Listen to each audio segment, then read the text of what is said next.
So I'm always a big fan of looking for things that I can do in my business and my clients' businesses that don't require a lot of time and effort, but they lead to exponential results in the business. And a good example of one of these things is proof, and having as much proof as possible in your process, in your marketing systems, having a system to generate as much proof as possible, an actual good proof that can move the needle in your business, that can take someone from being on the fence to actually becoming a customer. That kind of proof is what I'm going to talk about in this video. So I'm going to walk you through our system for getting proof and how to know when you have the right type of proof and how to truly maximize the effect of proof in your business so that you can do this very small, simple thing, but you would see insane ROI on taking this type of activity in your business. If you're not familiar with me,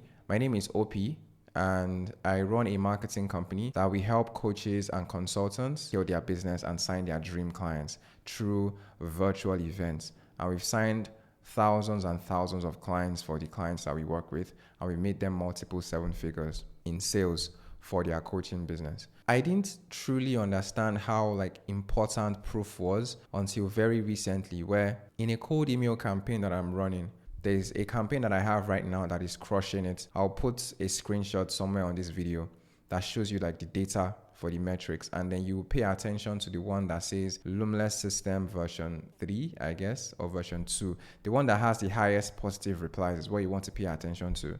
And in that particular email, I don't even tell the prospects what my company can do for them. I don't say, oh, I can help you do X, or I can help you achieve Y. I don't do any of that. Literally all I do is say, we recently helped X person get X result in X time. We think we might be able to do something similar for you. We've also done XYZ for XYZ people. And if you are interested in learning more, respond back to this email. And that email has the highest amount of positive reply and has the highest amount of booked calls from the entire campaign. So I've tested about 5 different variations so far, and that one has worked the best.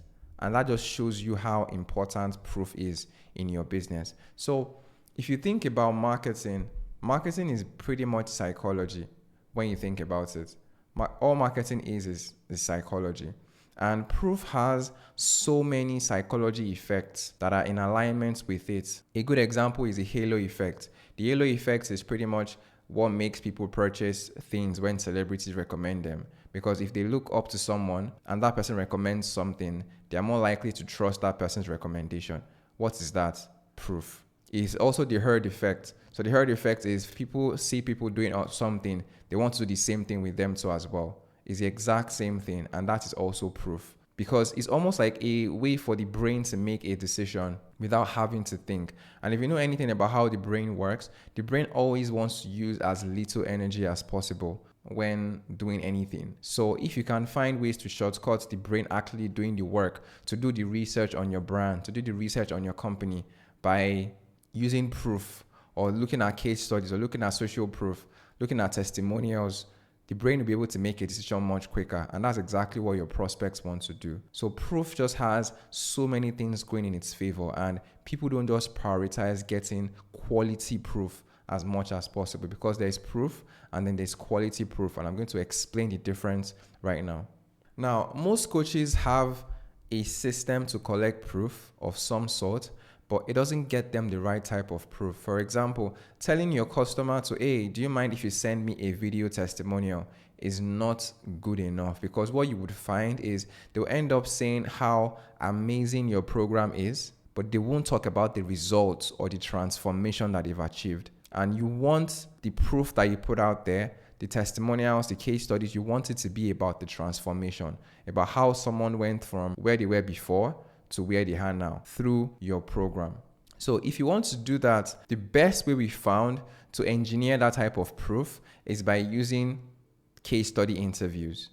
So when a client should hit a milestone, usually a milestone that you promote in your marketing. Say, for example, you say you help people start a med spa business. So when someone should launch their med spa business and start making some money, you want to invite them for a case study interview. Say in our case, for example, where we help coaches and consultants add an additional 6 figures to their top line in 30 to 60 days. Whenever we have a client that does 6 figures in less than 30 days, what do I always do? We always interview the client and make a case study out of that. So once someone should hit a milestone, if you help people stop drinking alcohol, for example, when someone has like 1 year and they haven't drank alcohol, or like 3 months or 6 months, whatever the time frame works in your business, then you want to basically bring them on, invite them for an interview, and you're solid.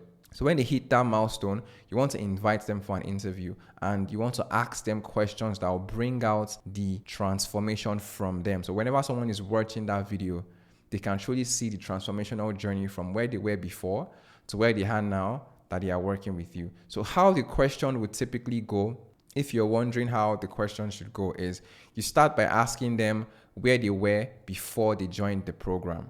So what were you experiencing before you joined the program? That's one. Two is you ask them what doubts did they have about joining the program. The reason why you do this is because people who are watching the video probably have some doubts about joining the program. And if that person in the interview is able to say the exact same doubts they're having, then you pretty much you'll be able to move that person watching the interview over the fence. So you ask them, okay, so what doubts would you say you're experiencing before you joined the program? Then you want to ask them, okay, fine, what results have you been able to get since you've joined the program? And you don't just want to ask these questions randomly. You want to actually dig deep. You want to add stuff like, oh, can you tell me more about that? Or when you said this, what did you mean by that? Try and get them to be very specific and open up a lot more to you during the case study interview. And then when you ask them that, next question you want to ask them is, how have they been able to overcome the doubts that they had before they joined the program inside of the program? And that's where they'll basically explain, oh, I thought this was a scam, but I realized it was not a scam. Oh, I thought I needed to do X, Y, and Z thing, but I realized that was not the case. And then finally, when you've done all four, you now want to think of your most common objections. Say you have a program where you teach people how to start a business, for example. And one big objection people have is they have very little startup capital, or they need a large startup capital to start the business, pretty much. So you want to ask them, oh, by the way, how much capital did you use to start your own business? And then they will say, oh, it only cost me $2,000. And you dig deeper and ask something like, is it true you need to spend about 10 grand to start the business? You're just trying to get them to sell whoever is watching the video on why they should join the program. So you can do like 3, 4, 5 different objections inside of that case study interview. Anyone watching the video who resonates with the person they are watching can basically see everything, and that will help you move someone over the fence. Now, we don't stop there because we want to get the most out of the interview. So 2 additional things that we do to truly maximize the effect of that interview is we also chop the interview up and run it as ads on social media to get leads into the funnel. So we would chop up the best parts on the interview. Like if you have a interview, that 15-minute interview can get us like 10 to 15 different ads of the customer just saying the best parts of the interview, and then we run those as ads to get more leads into the funnel. That's 1. And 2 is we transform the interview transcript into a Trustpilot review that is about 50 to 100 characters, and then we send that to the clients to put that on Trustpilot for us, because it's still their words. We've just written it in a way where we've highlighted the best parts, and then we send that to the prospects to put that on Trustpilot. So we get absolute best from that interview. And if you do that, not only would you be able to maximize proof in an insane way, you will also be able to distribute it so as well. So you can have one interview just getting you ad content, getting you Trustpilot reviews, and getting you reviews that would actually make people purchase when they watch them. Not just reviews that say, oh, that the program was amazing, the coach was good. That's not the kind of testimonials that convert prospects. You want to talk about the transformation, and this process allows you to do that inside of the interview. So that's how you maximize proof for your offer. So how do you maximize proof for a webinar, a challenge, and so on and so forth? So one big thing that I see, and we still do this on some accounts as well because we haven't just gotten enough proof for webinar and challenges, is on your webinar opt-in pages, challenge sales page maybe not as much, but on your webinar opt-in page, using proof from your program on that page. First off, that's not even compliant.